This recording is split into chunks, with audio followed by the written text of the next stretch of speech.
உன்னை அடைஞ்சே தீருவன் சீதா. பாப்போம், போர்ல ஜெயிக்கிறது இந்த ராவணனா இல்ல உன் ராமனான. சார், நம்ம ஏன் நம்ம நாடகத்துல ராவணனை வில்லனா காட்டணும்? என்னைய வளர்ற? ராமன் கிட்ட தானே நியாயம் இருக்கு. ஓ, ராவணன் கிட்ட என்ன இருக்கு? ராவணன் கிட்ட அவன் காதல் இருக்கு. என்ன அடுத்தவனோட மனைவி மேலையா? சரி, ஓகே, ராவணனை நல்லவனா காட்ட பார்ப்போம்.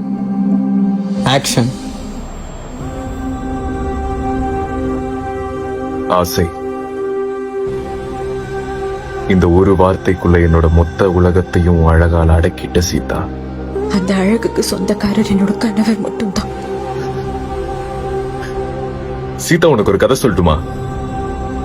தன்னோட வாழ்க்கையில பேர், புகழ், அந்தஸ்து, ராஜ்யம் இது எல்லாத்தையும் அடைஞ்ச ஒருத்தர் இருந்தான். அவன் இது வரைக்கும் எந்த பொருளையும் தோத்தது கூட கிடையாது. அவனை தோக்கடிக்கணும்னு நினைச்சவங்களை உயிரோட விட்டது கூட கிடையாது. இது எல்லாத்தையும் அடைஞ்ச அவனுக்கு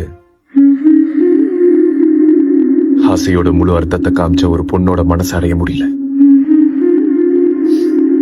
பாவம், அந்த பொண்ணோட மனசு அடையாம அவளை அடைய விரும்பல. யார குத்த சொல்றது சீதா?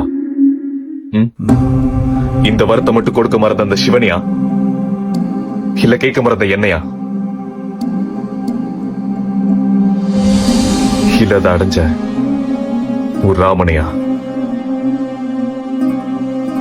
உனக்காக உன் ராமனை இல்ல, அந்த சிவனையும் எதிர்த்து போர் செய்வேன். போர்ல ஜெயிக்கிறது என்னோட ராமராதா இருக்கும்.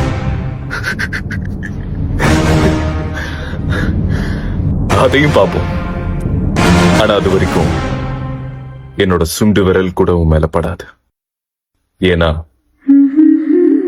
கற்பறிந்து காதலிக்க நான் ராமன் அல்ல, கற்பை காத்து காதலிக்கும் ராவணன். கட். நல்லா இருக்கு. ஆனா நீ வில்லனாவே பண்ணு, அது ஆடியன்ஸுக்கு பிடிக்கும்.